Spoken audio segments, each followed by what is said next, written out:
Welcome to another CEO Wisdom podcast, also Sales Wisdom pod, because we have both today with us is Kyle Vamvouris. He is CEO at Voris. Cool little logo. Really like it, Kyle. Thanks. And also co-founder and GTM strategy at Nova. So we're going to talk sales today. We're going to talk GTM strategies. I have a lot of questions for Kyle. This podcast is brought to you by podpie.com. If you want to start scale, be invited to podcast or get sponsors for your pod. Podcasting is quite amazing. It'll get you to learn about folks that you didn't know before. You'll connect with them, grow your network, and also grow your net worth because you can generate leads and clients off of podcasts. So podpie.com for that. Kyle, can you say a little hello from the SF Bay Area and tell us a bit more about yourself? Totally. Yeah. Well, it's good to be on here. I'm excited to chat with you. Over the past 3.5 years, when I started my company, I've worked with over 60 B2B software and service companies, really focused on helping them build a repeatable sales process. So my world is GTM strategy, building and then running high-performing sales teams, and all things go to market. So I'm really excited to sit down with you and have a conversation about it. Tell me about your favorite GTM strategies for tech and SaaS. Let's start with that. Yeah, well, favorite's a strong word because the reality is what works for one company doesn't necessarily work for the other. So I try to take a very tailored approach. Probably the most common thing I do, though, is I split the pipeline generation from the actual selling role. So if you're familiar, there's SDRs, which are folks who are responsible for booking appointments. And then there's account executives that are responsible for closing deals. Not always, but I tend to lean towards splitting that team. I think there's a lot of advantages in doing so. So that's probably, if there was a favorite, I would say that's probably my favorite, but it's not right for everybody. So I don't use it all of the time. Yeah, splitting. I think it's a necessary pain right there because both roles are quite complex. Nowadays, I do favor though for CEOs and leaders to create these automations themselves. I don't see the value that much anymore in having SDRs. Closing, I mean, it won't change for a while. It will still be humans until AI can also do that part of the job. But yeah, historically, I've always separated both as well. I think these are the Aaron Ross days. Forgot what his book was called. It's been that much of a time. There's been my mentor, Justin Michael, that also advises for that. In terms of GTM, I see that you wrote a book on cold outreach. Any softwares or systems that you use to maximize the power of your outreach nowadays? Yeah, well, for the most part, I'm very pro cold calling. So that's my favorite channel for booking appointments. And the reason why is it's closest to your customer next to being there in person. So if I were to rank these, it would be sitting down, having lunch with a prospect, then you move along to meeting them at a trade show, to having them on the phone with you, having a conversation, to sending an email, reaching out on LinkedIn. So I try to get as close to the prospect as I possibly can. So I usually start off with cold calling, and then we add cold email, cold LinkedIn, if it makes sense after that. But if you're just building a process from the very beginning, I think it's always a good thing to start with cold calling and then building up from there, at least when it comes to generating appointments. What type of clients do you target nowadays? What's your ICP? Primarily B2B software and service companies. And it ranges. A lot of times companies come to us when they have a few salespeople, but things aren't working all that well. Or they're planning on building a sales team for the first time. They want to make sure they do it right. Any verticals for us? You know what? Not really. We've been in just about every vertical at this point. I can't think of one on top of my head that we haven't touched, but as long as it's a B2B sale, we usually do really well. I'm going to name one for you, Femtech. You haven't touched that yet. Femtech? Femtech, yeah. What is that? That's technology for femmes, females. Oh, I mean, we work with females founders, but yeah, I guess no, female technology like a tampon or something, or a menstrual cup, or egg freezing, for example.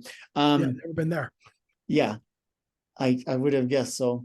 I started a campaign not so long ago to talk with femtech founders. I think it's an amazing niche as an investor and so forth.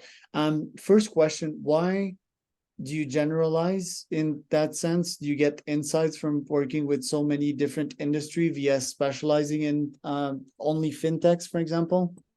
Yeah, we've had a lot of conversations internally about doing this. The reality is we take a very bespoke approach with each client, and it's built on the same fundamentals, right? You have to have the strong fundamentals in sales process, but assuming the fundamentals are there, you could customize and apply to any industry.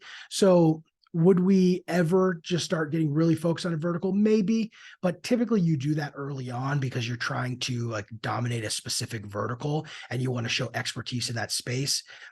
Myself, the people who work here, we have a broad range of expertises, both within Voris, but then working in our own careers. So we've never really felt the need to, and we've done really well so far. So I don't anticipate us ever doing that. And for the services you offer precisely, so you have consultation, you have DFY as well. Like, what are your price points for that? Yeah, so ranges, we do we have a really great group coaching program for earlier stage founders that comes in at $1,700 a month, where we're working with them on first we develop an action plan on what the gap is, what do they need to do in order to actually get to a repeatable sales process, and then we work with them and help them develop that process. And then we have much more tailored offerings, anywhere from on the low end is our group coaching at $1,700 a month, all the way up to 20, 30 grand a month. It just depends on the client. You also help them raise capital? We don't actively help them raise capital. The conversation comes up and we advise on it, but we don't do any capital raise. We work with some investors. I do due diligence on behalf of some in some VCs. So we're in that world, but we don't specifically help them raise capital. So why did you started that company? That was a couple years ago. You've been in sales. Like, what prompted you to start that? Well, so I always had throughout my career, I wrote a book a while ago, and my third book's coming out pretty soon here. And I had always had like a consulting client on the side. And when COVID hit, I was running the inside sales team at a large software company for supply chain, and they laid off my entire team. And then they gave me a different job at the company as like a holding job because they wanted to rebuild the team once they figured out what happened with COVID. If you remember, supply chain got hit really hard in the beginning. And it really impacted the business. So at the same time, they cut my pay quite a bit. So I focused on getting some more clients. And I've always been really passionate about helping founders build sales process, build sales teams. It's a lot of fun for me. I love the team environment in sales. So after getting a couple clients, it got too much to manage both. So I took Voris full time. Interesting. And you had goals when you started that. Did you reach these goals, and what kind of challenges have you faced on the way there? Well, a ton of challenges. I'm sure you have a lot of exposure to this too. Starting business is way harder than it seems. Like it already seems difficult, which is why a lot of people don't make the leap. And then you go and do it and you're like, oh, wow, this is incredibly hard because there's these little details you don't know, like laws in different states if you hire remotely. But then there's also just managing cash flow, making sure you have enough money to pay your people. And I can tell you, like I'm a big goal setter. So we set goals very early on. So for example, let's do 2021 was our first full year. We started halfway through 2020. So 2021 was our first full year. It was primarily just myself and my business partner at this point. And I do goal setting in a unique way. So I like to go somewhere sort of out in nature, usually on top of a mountain. And I believe that it's important to do something difficult to get there. So we went on this 5-mile hike to the top of Pinnacles National Park in California. So we had this beautiful view, and we sit down, we start writing goals. And the goal that I wrote for our first year in business was 600,000 in revenue in 2021. We had done 30,000 so far. So it was very lofty goal to compare to what we had done already. So my business partner and I are walking down the mountain and, we're talking, we're like, gosh, maybe the mountain was getting to us. 600,000 is a lot. So we dropped the goal a little bit. So we went from 600,000 to, 500,000. And then we dropped it down to 300,000. By the time we got to the bottom of the mountain, the goal had dropped all the way down to 150,000. Well, at the end of 2021, we ended up doing 700,000. So we beat even our broad goal. And ever since then, one of our values here is we never change the goal at the bottom of the mountain. What challenges have you faced also? Cash flow, paying Yeah. employees, clients that dump you out of nowhere. Tell me about it. Yeah, I mean, we've had that happen once. I would say probably cash flows was the biggest learning curve for me. So really early on, I was hiring people to get myself out of client servicing. And my first attempt at that did not go very well. I tried to hire somebody more junior than me and train them up. The training wasn't going very well. At the same time, I wasn't super confident about like doing our own bookkeeping and P&L. So I wasn't managing that as well. My business partner was trying to take over that part. So I didn't have good financial visibility. And I ended up in a situation where we had, I believe it was 70,000 in accounts receivable, might even have been a little more. And I had payroll coming up, which was at the time probably like 20 grand, maybe even less. And I only had $1,000 in our bank account. So meanwhile, on paper, I feel like we're doing great. We have all these clients, we're getting all this cash, but we're not collecting it well. Long story short, I ended up calling some of the clients, getting the payment to come through just in time to make payroll. But man, that was a big, big learning for me. Did you manage the stress back then? What was your physiological reaction to that? You know, I do pretty well under pressure. So I just sit down, think, and say, what do we have to do to solve the problem? And it was pretty obvious. We have people who owe us money. They haven't been paying money. Let me just call those people and say, like, hey, haven't get paid. What's going on here? And they ended up paying us. So I do pretty well under pressure. I mean, I definitely have times where I'm stressed and, you know, I'm worried and concerned, but overall, like I do pretty well problem solving under that pressure. Love it. Then you have this other business that you're that I'm seeing here. Is it on the side, or I mean, it's been 9 months. You've been a co-founder at Nova. So tell me about that one. Yeah, so Nova is a software company to help sales managers and leaders actually make sense out of their sales data. So it's still in development. You know, we're doing pilots and whatnot. So it's still very early on. Really, the objective there is to build a software that allows anybody at an organization to have a real strong understanding, not only of how we're doing from a sales perspective, but also what we need to do in order to improve the sales results. So that's what the tool is designed to do. It's kind of an AI-driven tool that analyzes sales data and gives you insights on how to improve. Right. And how do you juggle these two? Because there's a lot of similitude between what you do at one and what you do at the other. You teach at one, what you do at the other. So how do you do it from a time management perspective? Yeah, well, there's a different CEO of Nova. So I'm not the CEO of that company. Spoiler alert, that makes it a lot easier because I'm not, you know, doing all of the day-to-day blocking and tackling. So at this point, you know, there's a lot of it's in product development and getting feedback from our initial users. The CEO is managing all of that. And, you know, I take over some of the VC relationships and, you know, working with him on what the direction needs to be. So it's not too hard.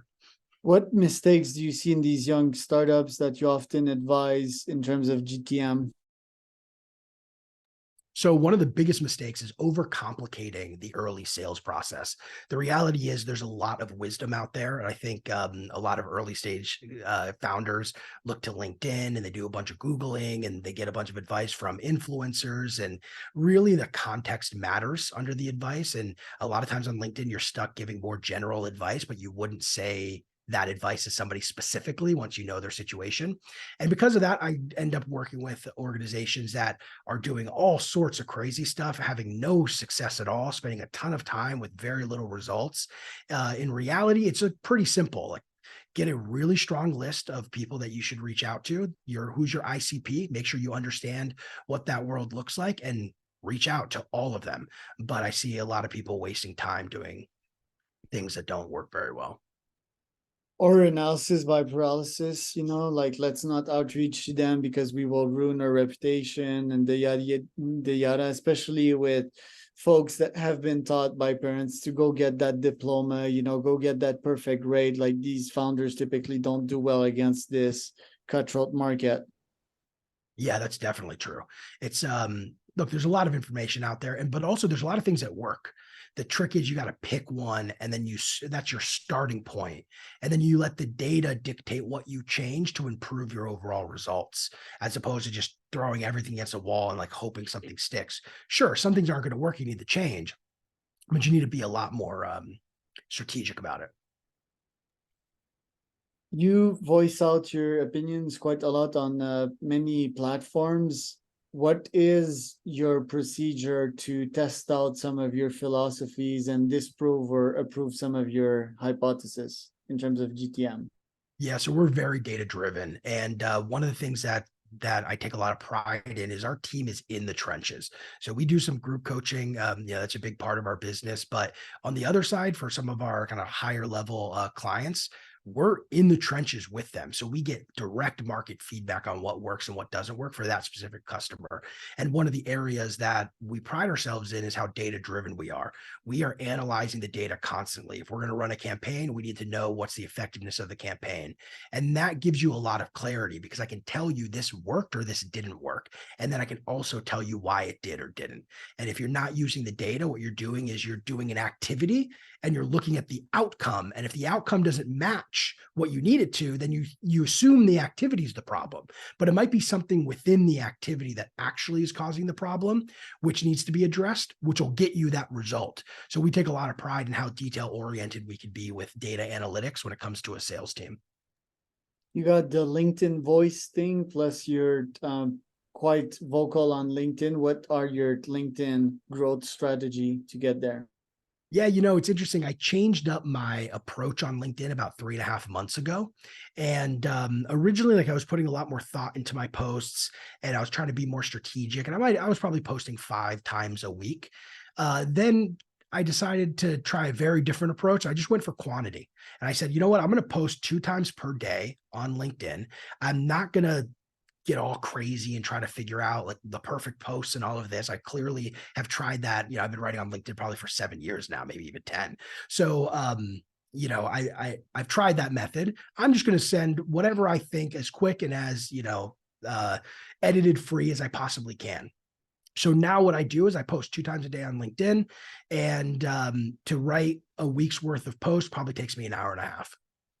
And that's, by the way, that's exploded my engagement, my follower counts, everything has exploded since I've been doing that. How about we use these last 5 minutes for you to role play on a cold call, and I can be the potential customer there? Sure.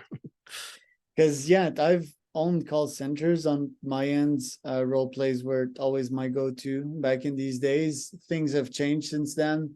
I won't say I lost faith in calls, but it's just that I haven't taken any calls on my cell phone since like 3 years.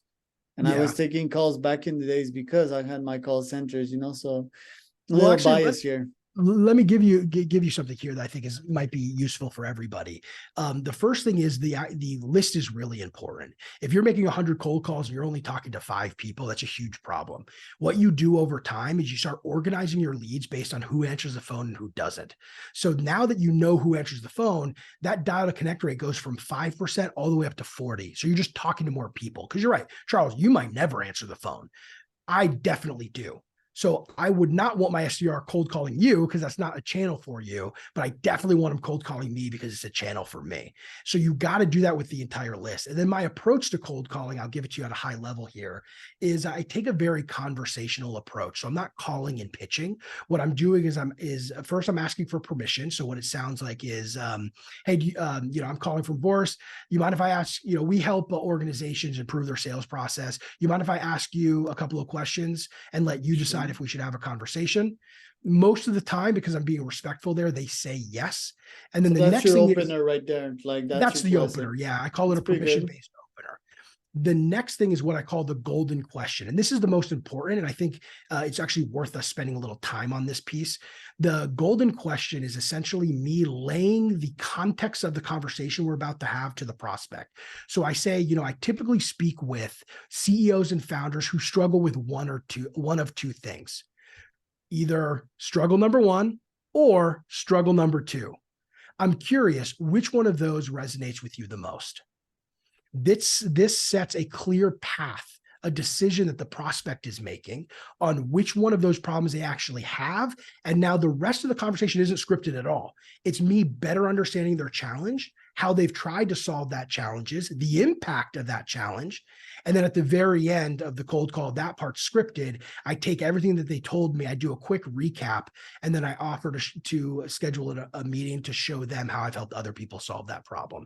So I take a little bit of a different approach than maybe a lot of other cold calls. It's less about the pitch, it's more about the conversation. Yeah, these two problems, they better cover like 95% of pains, you know? It's like, Right. you could use more money and you could use more time. Yeah. So I try to get more specific, right? So I might say, when I talk to CEOs and founders, they tell me they struggle with one of two things. Either they don't have enough appointments for their sales team to be able to hit the number, or they have a lot of appointments, but the conversion rate for the salespeople are pretty low. Curious, which one of those is a focus for you? Now, here's the trick. If you're saying this golden question and you want to measure it with your team, if you're saying the golden question and people are saying none of those is a focus, they're both wrong. If people are only ever picking one, you might want to consider changing the second one.